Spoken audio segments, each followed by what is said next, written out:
Yo boys, I just wanted to make a quick video on trading diversification. Recently I've seen a lot of people struggling with how to approach prop firms, the risk, the fear of losing the challenge, and they just genuinely don't know what approach they should take. So I just thought I'd make a video and share my personal approach on how I deal with prop firms. So let's get into it. So first, let's start with the pros. With my current DCA mindset that I use, the first pro is the loss streaks become balanced out. If you're buying accounts frequently and you've got pairs separated on each account, so for example, with our strategy, a 5-minute gold only account, a 5-minute GJ account, at some point both pairs are going to hit a loss streak, and if you're trading that on just one single account, you're taking double the amount of losses. So it's better to try and balance your loss streaks out as much as possible, and buying frequent accounts will help do this. And also, your drawdown becomes less mentally straining. Instead of having your one golden ticket account with all the pairs that you trade on that one account, as soon as you start taking a few losses, it is going to get to you mentally. That's just how this game is.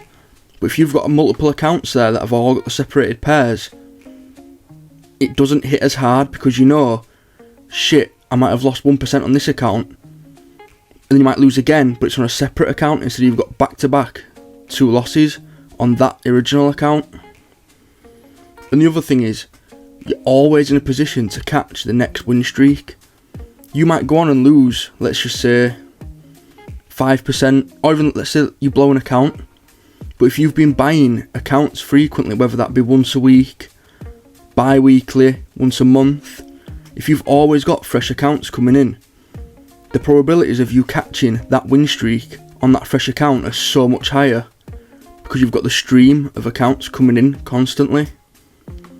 And back to the pairs themselves, the loss streaks will never stack on that one account as they would if you were trading one golden ticket account. You could be trading 5-6 pairs right now for the 5-minute model, and all the loss streaks could align, and you're just hitting back to back loss. But if you've got 5 pairs and 5 accounts, one for each pair, the losses is just so much more diversified. So you've just got them accounts losing instead of just your one main account. And you need to diversify your literal trading pairs as well. I see too many people putting all their eggs in one basket and focusing on just forex pairs. That's not how this game works. You need to mix it up. You need to be trading forex pairs. You need to be trading futures. Get on the top steps, the alpha futures, the indices, UK 100, NAS 100, German 30, German 40, the Japanese basket. You need to be getting on all these indices. The more diverse your pairs are, literally, the better chance of catching these wins you've got. Because at some point, forex pairs will hit a loss streak. But if you're trading futures and indices as well, they will make up for the losses and vice versa. At some point, forex and futures could be losing and your indices are just propping you up. But it's better than just losing on one section of the market. The cons to this, really, there's not any literal cons apart from the financial situation dependency. If you can't afford to be buying evals frequently, I'm going to keep it real, you might as well get a job. You need to have an income coming in to keep buying accounts. You can't rely on the golden ticket account because 99% of the time you are going to blow that account. Let's keep it real, there's no point beating around the bush. If you can't afford to buy accounts frequently and a 10k account cripples you mentally when you lose it, you need an income.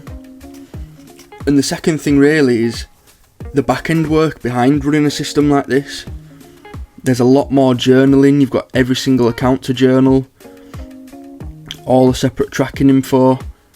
But I've put this in cons, but looking at it now, it's not really a con, because it's improving your data collection as you're going along, and it's just back end work. Let's keep it real. All you're doing now is just journaling, for example, an extra 3 or 4 accounts instead of just one and keeping them separated. It's not really a hard hitting con, if I'm being honest. And also, I just want to go over some side topics. So many people fear losing their account. These prop firm challenges, they're made to be blown, they're made to be against you. And the market's unpredictable. You could think you've got an A+ setup and it'll still lose. That's the game. You can't be scared of losing these accounts. Hence why you need to be buying them frequently. And on the same topic, there's people risking like 0.25% and 0.5% on the eval challenge. If you're going for a 10% profit on the phase 1, that's going to take so long. It just delays the time where you are making real money. You want to be getting on these challenges, risking 1% and passing them fast. You don't want to be sat on a challenge for months and months and months. That is not going to help you in the slightest. You need to get them, risk 1% and move on. Start earning some real money. Risking anything below 1%, it's not worth your time. Honestly, risking 0.5% on a 10% buffer for phase 1, it's not going to be worth it. And when you lose, you're just fighting constantly. It's a crawl. You're crawling back to profit or break even. Just risk 1%. Have a stoic mindset. Do not be scared to lose these accounts. And I've seen people saying 10k accounts, ACG, they're useless. But I bought a random 10k account in July. Or was it August? It was July or August. And I made an 8% payout on it. Just risking 1% and trading my model. 8% on a 10k, $800. I paid £30 for the account. I nearly 20x'd the account. And that allowed me then to scale up straight to a 50k and invest in more back-end journaling such as the TradeZilla. Don't sleep on the small accounts. Sometimes the best things come in small packages. I'm going to keep it real. And for £30, the ROI on that, if you do pass and do get a payout, it's crazy.